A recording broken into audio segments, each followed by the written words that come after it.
Okay. So I think we're set. I think we're Okay. live. Wow. All right, welcome everybody to our new CSP third Thursdays at 3, virtually from our homes this time. Bridget, how are you? Good to see you. Good to see you too, Susie. I'm doing very well, and my family as well, and we're staying healthy. Good. How are you adjusting to this new lifestyle? As I think as best we can. I think we've learned how to be smarter about our time and that kind of thing. So I think it's we're learning something new every day. To be quite honest with you, of how to deal with this social distancing and deal with not have going to work or be working remotely and managing our staff. Everything is a new thing, so it's kind of exciting. At the same time, it's kind of weird. Yeah, yes. I'm hoping that pretty soon I don't have to get used to how to facilitate parenting during a Facebook Live. So I'm hoping no one barges in or, well, we'll get to that later. Okay. Yeah. Um, so thanks for joining us. And I know that one of the things you and I talked about before is trying to be a good example and focus on the positive for parents to encourage them to focus on the positives as well. So that was my first question for you was, what is the thing you're enjoying most about this new lifestyle and how we've all had to change a little bit. Well, I've been listening to my staff and talking to some parents, and we're doing some online class right now, so getting some information from parents. And one of the things that I consistently hear from parents is that they are happy to have more time to spend with their kids. They're able to go take a walk as a family, with everybody being there, or play out in the yard, or just spend more face-to-face time to make a meal and really sit down as a family all together at the same time. Making more healthy meals they have time to make versus eating out or getting fast food. Not we're totally against it, but having more of that time to spend with each other and really be there. Right. So that's been the big thing, is that I'm seeing more kids playing out, in their yards, and families being together. And that's something we really didn't have a lot of time for. And I probably talked a lot about in past Facebook. Yeah, chats with you. absolutely. Yeah, we've solved the dinner table crisis, and commutes are way shorter. Um, but yeah, I think that's my favorite thing too. Is we've really, we've played so many games and we've done so many puzzles and all those things that I really yearned for before, that we didn't seem to have time to find to do it because of all the every which way we were running. And spring especially, I think, is usually a really, really busy time for families. So that has been nice. That's been a highlight of it. And I Yeah. like, you know, talking about the good and focusing on the good because there is some good.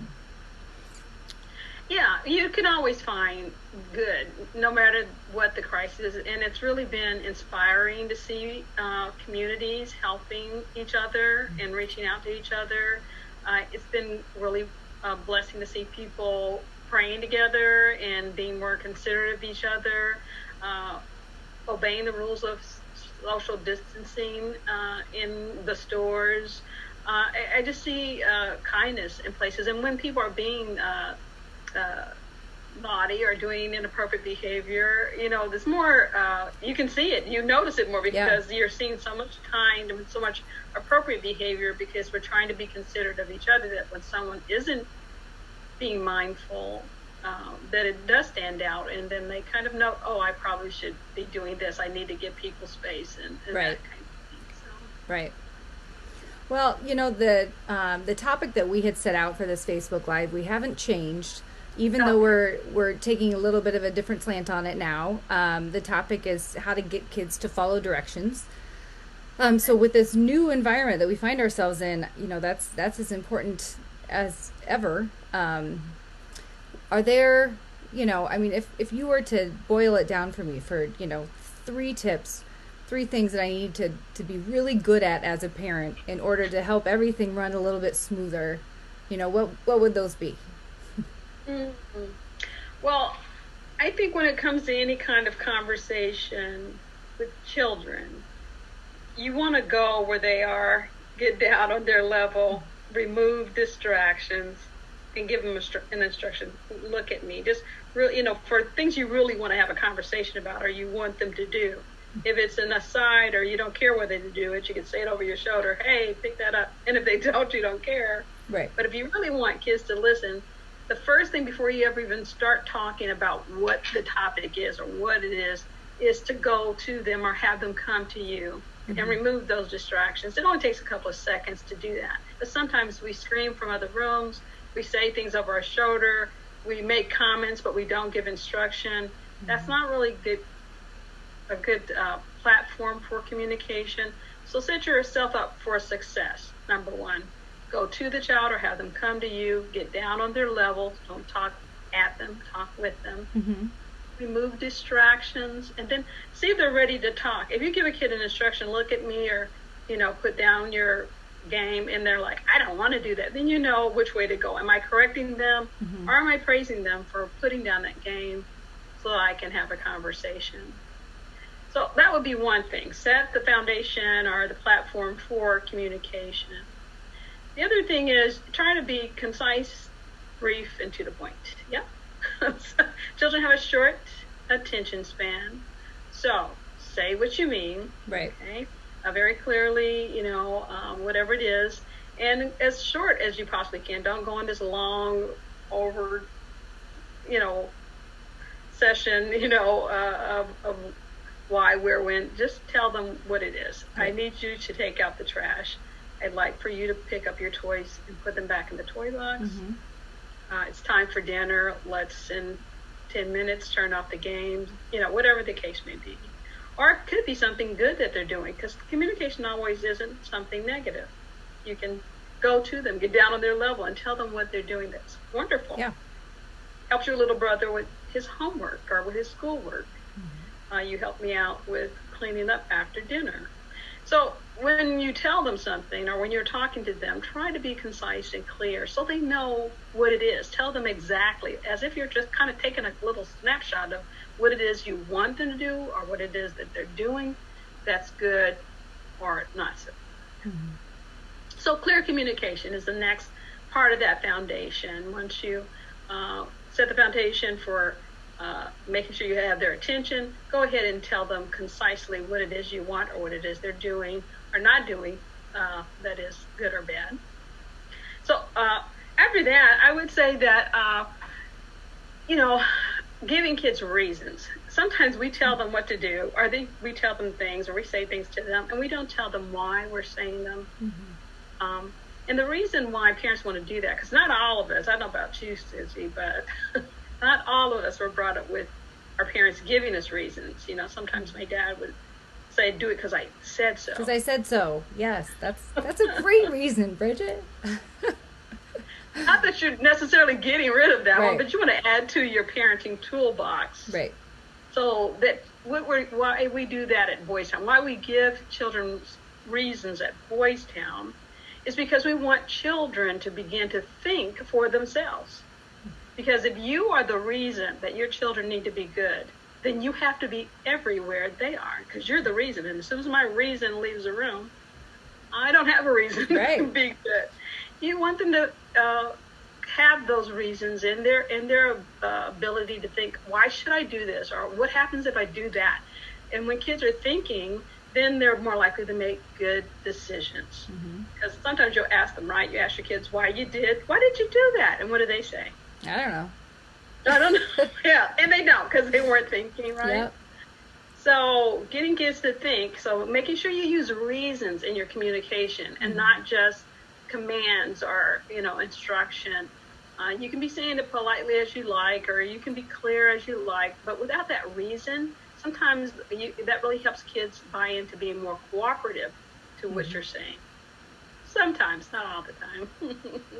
So for the times when kids are not, reasons are not enough, at Boys Town we also add some motivation to our communication.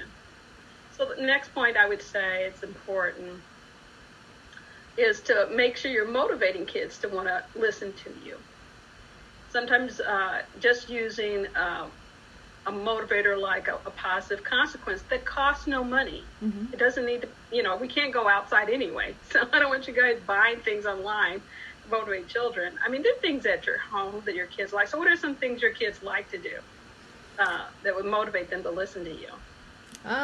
They have really taken to finding fun, different new craft things to do during the day. And they're wonderful. They're not great at cleaning all of them up.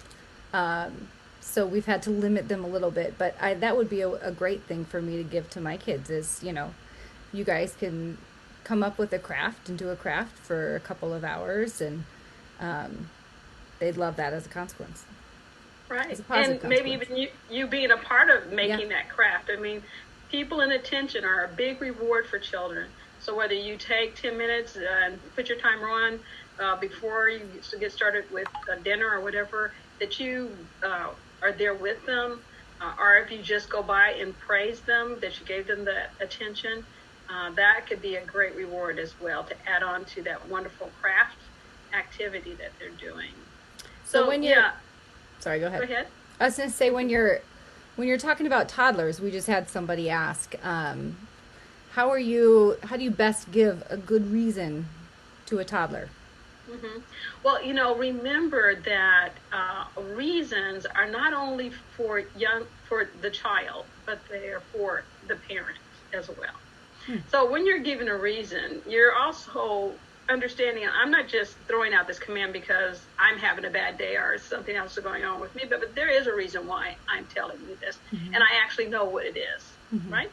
So little people, toddlers, you can give them the reason, and after a while they will learn it. They have to begin to, they'll learn little by little. Maybe not the first time you give them a reason, but they are like little mimickers. They will say what you said because you said, and this, and they'll repeat you, not understanding it all, but over time they will. But you have to put that information in there, and it also keeps you in check so that you know why you are saying what you are saying.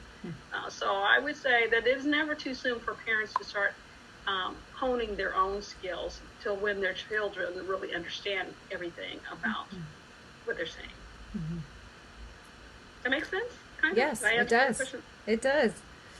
It's kind of like, toddlers, when they're first learning to speak, you speak to them. They don't always understand what you're saying, but you're modeling how to speak and language. And again, they're following all of that, and they're understanding and learning. And plus it's, I imagine just a good routine to get into when you've got little kids is to, explain what you want and give them a good reason for it. Then you're going to be doing that the rest of their life.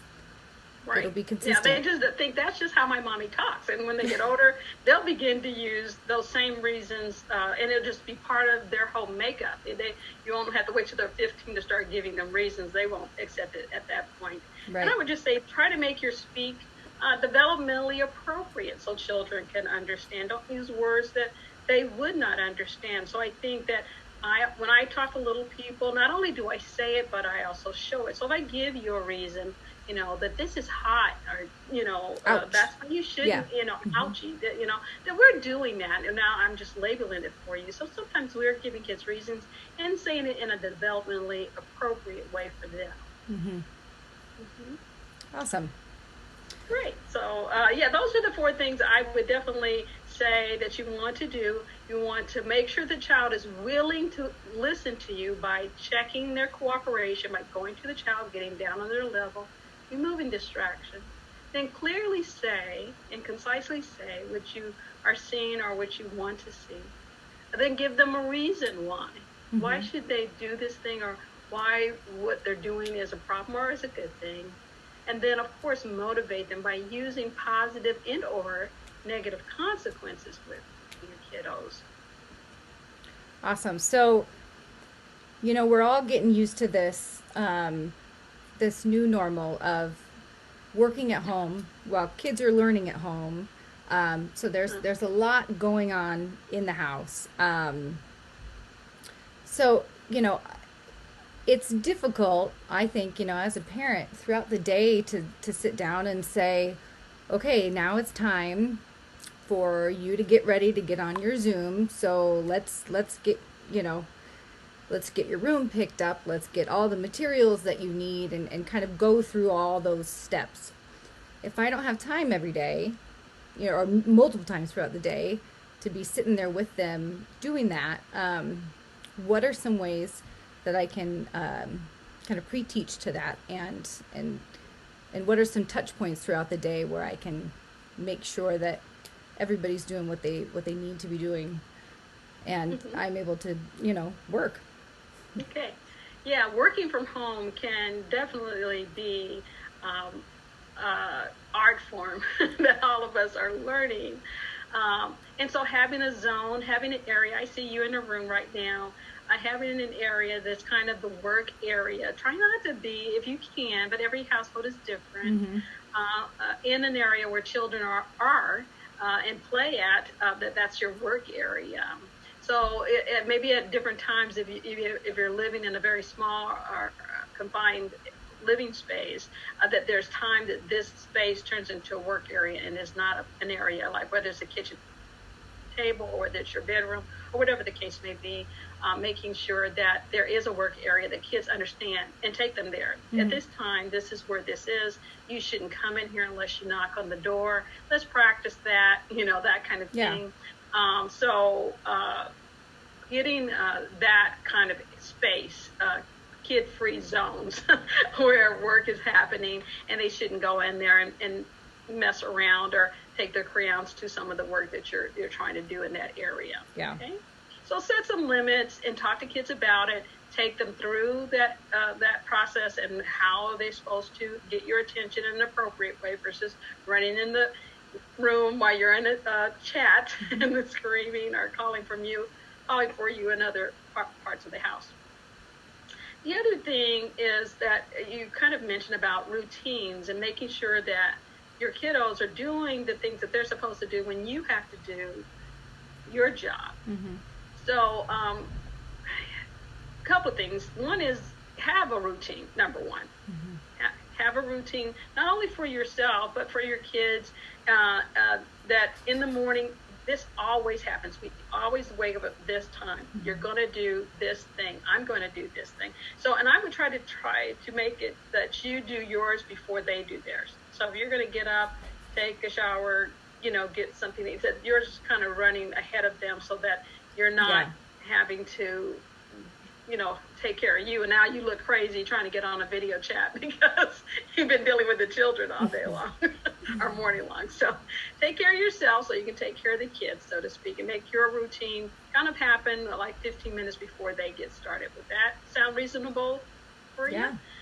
Okay. And then I say that routines should be manned by children and overseen by parents. And what I mean by that is if you have a chart where kids know, okay, this happens at this time, and they move their little train magnet from one thing to the next, and they're supposed to put it there. That's not your job, okay? It's time to brush my teeth.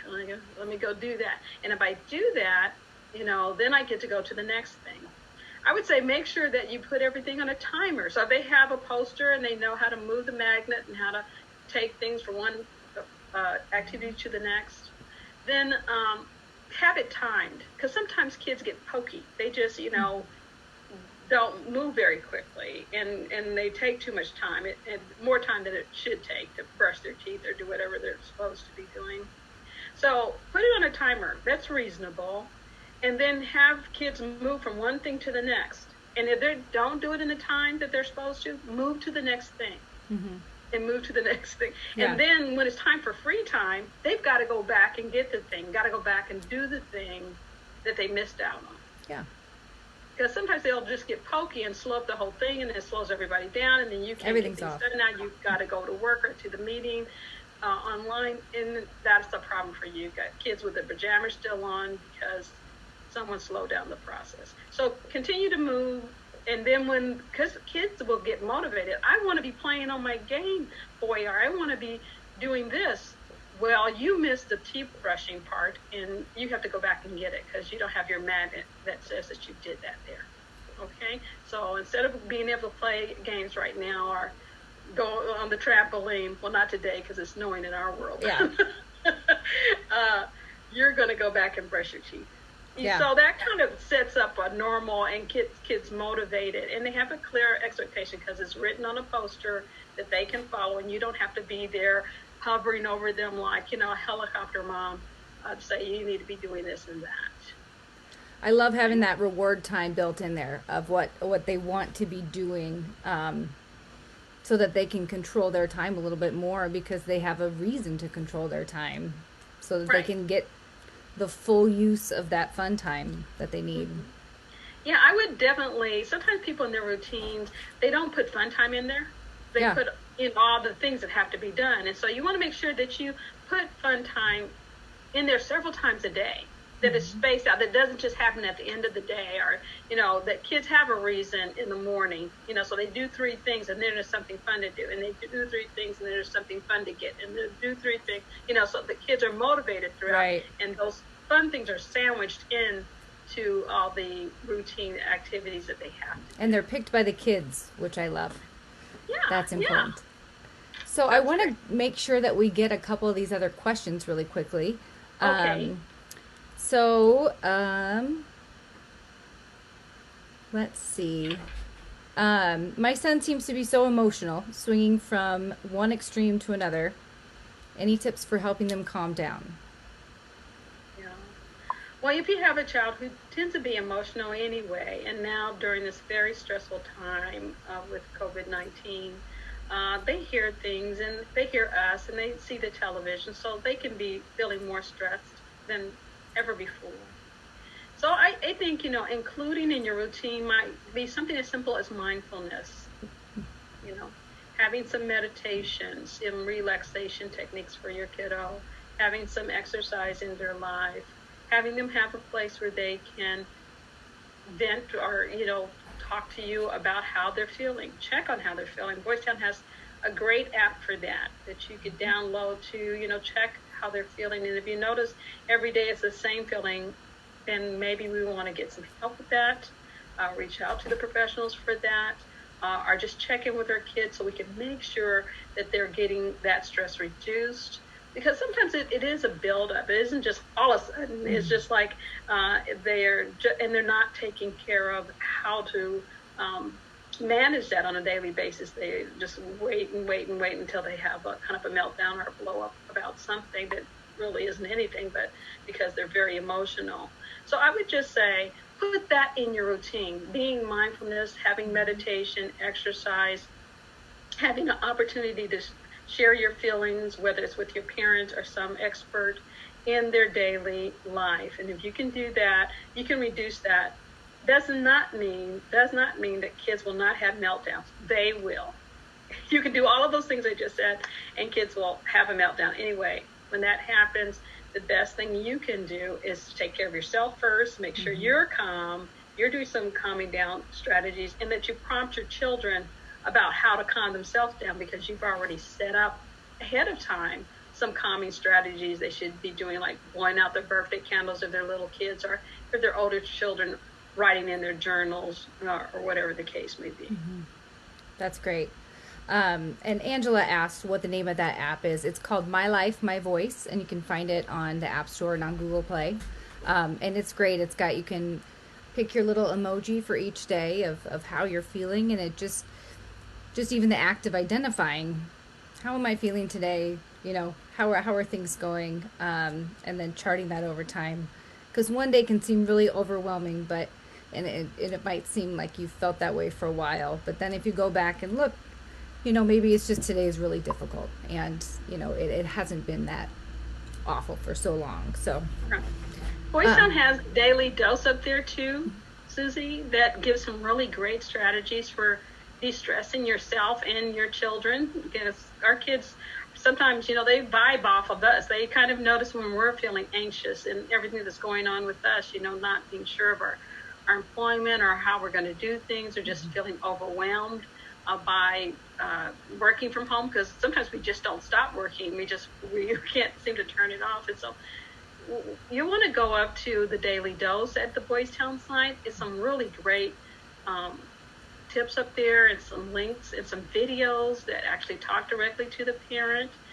I would think also, if you there's a little site called Brain Pop, and it's like little cartoons that talk to children, and it's done in such a sweet way that it really helps them understand about COVID, or how to deal with their homework, or other things like that. So if parents want to go up to Brain Pop also and take a look at that. I haven't looked at it in a lot of detail, but what I have seen, I really liked in regards to talking directly to children. I think now too is such a great time for parents to really model, those calm down strategies. And what do I do when I'm stressed? Whereas before we might have gone to the gym, and the kids don't necessarily see, okay, they're, it's been a long day. Mom needs to go to the gym for, it's you can include your kids in so much of those coping skills and those strategies that we all use, which is so important. I think it's a great learning opportunity. I saw a little on tip, the positive. Really kind of changing your thinking to seeing this as all negative is just to look for the positive. What are some positive things that are happening in your life? And I saw this really cute thing where I think it said, I'm going to go outside and stand, so I'm outstanding. So if you want to know, and so maybe just going out on your deck, just kind of taking in the world is so beautiful. It's there for us. Take a deep breath. Well, teach your children. Let's stand here and take a deep breath. Oh, Mom, that's stupid. Well, just try it. And you might find that your kids learn, hey, it's the little things in life that we sometimes forget and overlook that are extremely important. And now we know that because social distancing has taught us just being able to hug people or be with people is a very important thing. And so not taking those things for granted. So take those moments when they arrive and make them part of your routine, to kind of take the moment to see it differently. Just, okay, this is not good. We can't get toilet paper, whatever. Yeah. Who can we call? I think a friend of mine mailed her son toilet paper. Whatever the case may be, we laugh about it now because we try to see the good. Yeah. Mm-hmm. Yep. Well, there's a little talking dog, Pluto, who's been all over social media, who cracks me up, and had a great suggestion yesterday. I'll have to share the video on here of a worry wall or a worry poster, something like that, where you can, allow kids and adults to go write their worries on the wall. And toilet paper could be one of them. And, when you write them down, they're a little less scary, and it's nice to get it out. And then, at the end of all of this, you can paint over it. And, or maybe the words start to change and they start to become more joyful and happier words. And so I love that suggestion. I thought that was really great. Yeah, or maybe having a compliment wall or a positive wall, because words are powerful, and and so writing down those words of positivity on some wall and being able to see that on a consistent basis can make all the difference. And there's some studies that say so, that have come out of Harvard University, about being able to take a moment and perceive the good in our day. So writing the positive things down as well. Yeah. Yeah, my daughter has started, she's a little bit older in junior high, and she started doing little marker tattoos on her arms, just with a different word every day. But it's a great idea because it's, just a little reminder throughout the day to that she's strong, that she's positive, that, I thought it was a really very smart idea. Yeah. Well, good for her. And those kind of things, sharing that, because not everybody is as creative as, another person, and being able to put that on a Facebook chat or share that with other people. I think that's what we need to be doing right now is, we get enough of the concerning information that we're being told. Yeah. And of course we should. I would say definitely if you can, I limit news as much, I just once a day or every other day so that I don't inundate myself or my family with that. Because unless it's changing drastically, I just, you can go to the CDC to find out any direct information about COVID. Yeah. But, just talking heads with negativity every day, all the time can be much for you and for your kiddo. So limit that so that you can just get the facts from the professionals. Yeah. And fortunately, a ton of people are doing that. So there's a whole bunch of great stuff to find online nowadays, which isn't always the case. So it's nice to let your kids go online and find good stuff. So are people getting more Pinteresty? Is that the deal? Is that what's happening? Yes. Pinterest is blowing up. Very much so. Yes. All right. Well, thank you so much, Bridget. I appreciate your time, and we will see you back here in a couple of weeks. Whether we're here or somewhere else, we'll be online. All right. Thank you. Have a great day. Stay safe. Thanks, everybody.